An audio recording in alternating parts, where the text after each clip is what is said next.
Hello everybody, and welcome to the next in our series of instructional videos about using the Earthdawn system in Foundry. We'd gotten some requests after our character creation video last time to see a little bit about combat and how it works. Now there's a lot of functionality built into here. I probably don't need to tell anybody who's watching this video right now that Earthdawn combat can get pretty crunchy and pretty involved. I would expect that some of the things that we look at will be changed and improved and iterated on sometime over the next little while. But anyway, this is correct as of right now, and that's always kind of the best that we can do whenever we're in software development. But I wanted to show everybody how a sample combat in Earthdawn might work. And right here we have a player character who's in a serious bit of trouble. We have Churok right here, who is our lone adept. To give an idea of Churok, he is an orc scout of the first circle. He's burned through some karma over the course of the day. He's only got 2 out of his 5 left. He's got 5 damage that he's carrying along with him, but luckily he has no wounds and 3 recovery tests for right now. He has gotten himself into a little bit of a scuffle with a sickly wolf over here of the creature type. Notice the simplified character sheet over here that it has everything very compact, but it doesn't have a ton of detail about everything. The idea here is that creatures will be adversaries that you'll use once. You're not particularly worried about how they change or grow or where the numbers actually come from.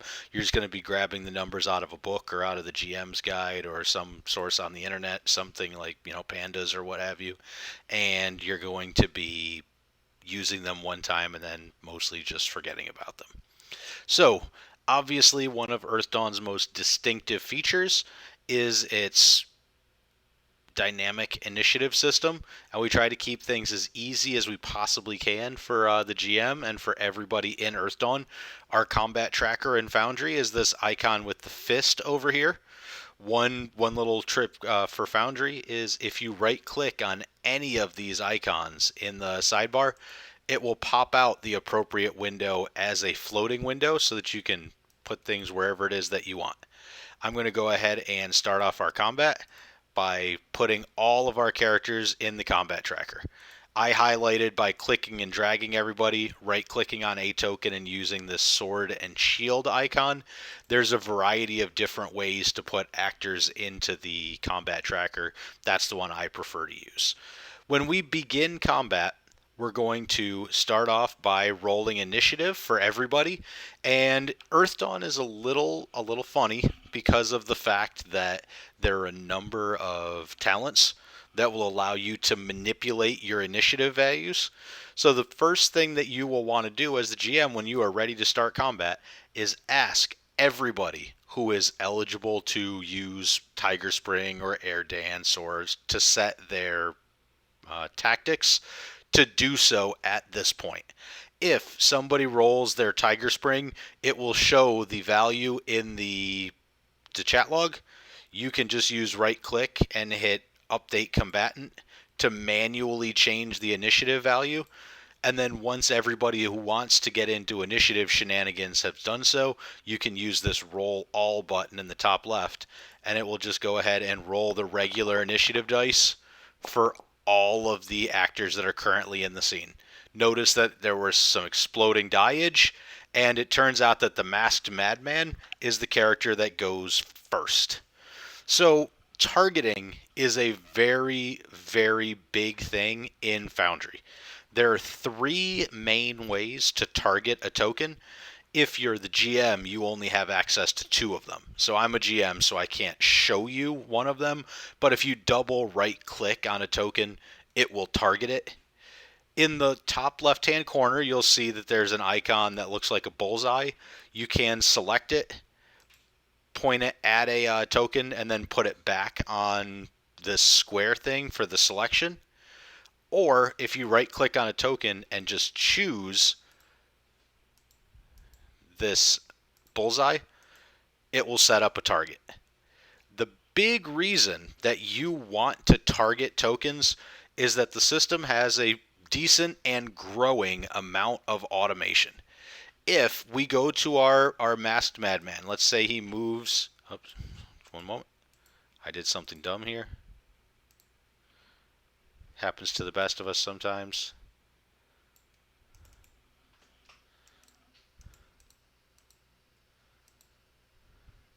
There we go. Let's say he moves up close to Churok, decides he's going to attempt to stab him with his dagger. Simply clicking on the power card, notice that the difficulty has already been preset based on Churok's physical defense. Because Churok is targeted right now, the system understands that he's the target. This is likely to target his physical defense, so goes ahead and puts that in as a default. Notice, I can go ahead and change it if I want to, if for some reason that assumption is not right. The strain of 0 in here comes from the fact that this power doesn't have a strain value associated with it. That's probably reasonable. And the masked madmen are such mooks that they don't even have karma at all. If I needed to apply a step modifier, I could do so here. But typically at this point, especially for mooks, I'll just go ahead and click the OK button. Notice that a die came in. It got a 5, which is about half what the madman needed to hit Churok. He obviously has missed at this point. So now he's made his move. He has made his attack. I can then just go on to the next character here, which is Churok. Now Churok is going to go ahead and target himself a masked madman. Now watch how much better Churok is than everybody else. Now, first thing with this, I would say if you have a weapon that you will be using more often than any others, you can click it and drag it into the quick bar to create a shortcut. So in this case, I've got Churok's dagger available at a moment's notice. I've targeted the insane cultist. I roll with the dagger. Notice that his difficulty came up as 6. Much, much, much easier to hit. Let's have Churok roll. All right, so Churok came up with a 19, which is 2 extra successes. Notice that the system was smart enough because Churok does not have the melee weapons talent, and he does not have the melee weapons skill. The system defaulted to rolling dexterity. He just happened to roll really, really well. Now, in the chat box, you'll see a icon, that's a link that says roll damage. It will go ahead and roll your damage with the weapon that you were previously using, the one that you originally rolled with. And the step modifier in here of 4 is for the 2 extra successes. It will default and go in there. If for some reason you were using an option that used those successes for something else, you could take those right back out. And if you have a talent that allows you to roll karma for damage, you would put that karma into this box here. So let's roll damage and see how badly we damaged our insane friend. Pretty bad. 15 points came up. And then notice there's an apply damage box. It indicates at this point that the madman took 13 after his physical armor was applied. That tracks. We got 15 for the damage, 2 for the physical armor. So he took 13. He did take a wound. That wound is filled in on the sheet already. And then the madman made his knockdown test at a difficulty 6, which is the difference between his wound threshold and the amount of damage he actually took, which was 13. He rolled, and the system filled in his knockdown step of 5. Notice that he only rolled a 3 and thus failed. So we can knock him down. It's a bug in the system right now that it doesn't automatically cause him to be knocked down. Player characters actually will automatically get knocked down in this situation. With the system the way that it is, your knocked down modifier will figure into all of the rolls that you make. The system is smart enough to know that you should be penalized on all of your rolls until you get back up, other than jumping up, which if you use the special jump up button, it will actually pre-populate the values for you, and it will make a roll that doesn't take into account your knockdown penalty, because by rule, you do not have to suffer that knockdown penalty. Good, so we'll leave our masked madman down here. We'll go ahead and make a quick attack with our wolf. Let's go ahead and try to bite. Although, see, I did something stupid, because I actually left our masked madman targeted. I should have noticed that that difficulty was wrong and seen what the story was, but this one is now correct because Chirac has 10. So our wolf rolls his step 8. He only gets 5 and fails to do much of anything. I probably could have given a +3 for a blindside attack, but in this case I chose not to. Now, once you have completed the combat round, when you hit the next turn, the system will stop, remind the GM to ask everyone to use their initiative talents. Notice that the initiative values have cleared out. Oh, incidentally, if you want your players to roll their own initiative, they can do so by rolling these dice icons that are here. But at this point, anybody who wanted to would go ahead and put in their Tiger Spring. Let's pretend that Chirac has Tiger Spring. Let's say he rolled it and got an 11. We'll go ahead and manually update him to 11. When I click the OK button, the other two characters in the scene go ahead and roll their initiative, and around and around and around it goes. So that can be continued indefinitely until somebody is dead. Couple of useful things that the system does. First off, it will keep track of your wounds and give you your wound penalties based on how many you have. It will track how close you are to being unconscious or dead. Notice these bars on Chirac's token. The top one is his damage, and I've put it on here, I believe, as a percentage of how close he is to being unconscious. Yep, that's the one I used. The bottom one is what percentage of his karma he has left.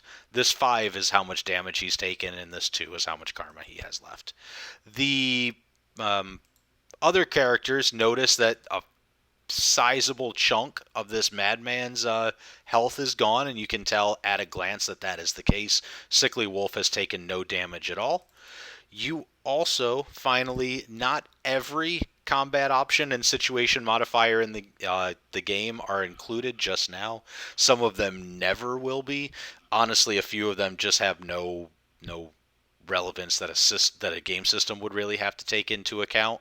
But right now, aggressive attack and defensive stance both work. Your aggressive attack will automatically lower the physical and mystic defense against you. Do not panic if you do not see your creatures lower their attack.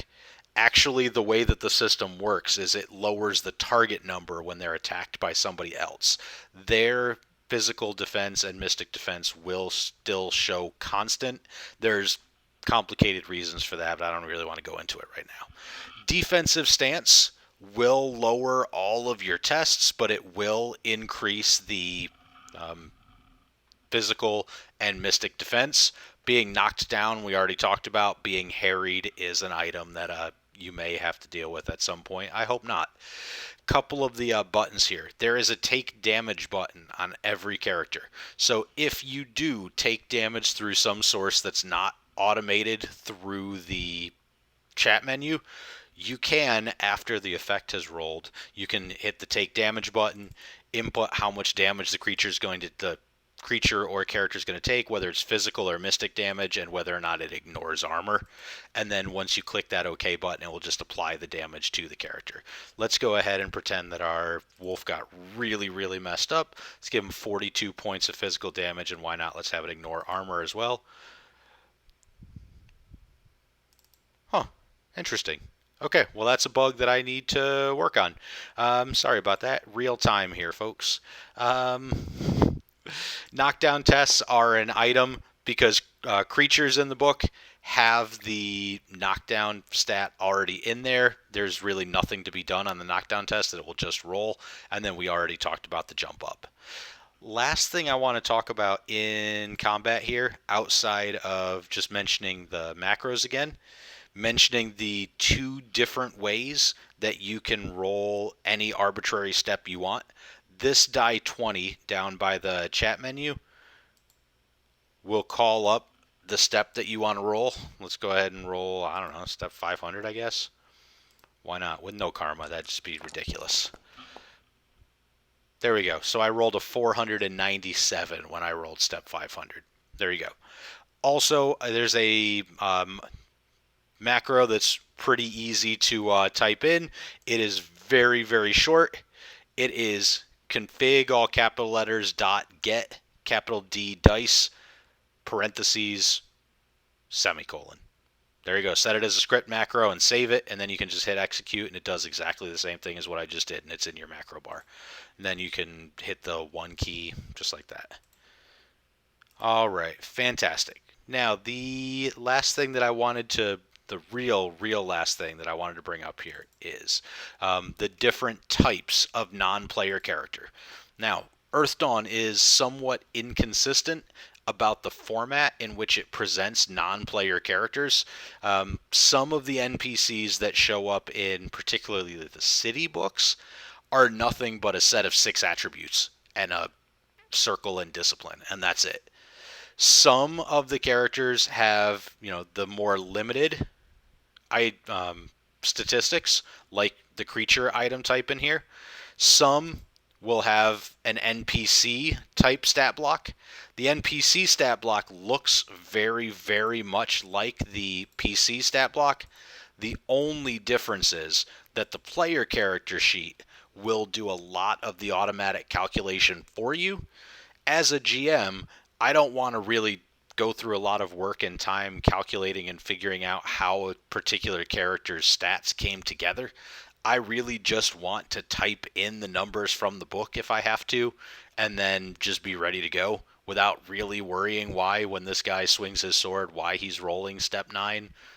I don't really want to worry about it. So I set up the sheet so that it just allows you to type in everything and it won't auto-calculate anything.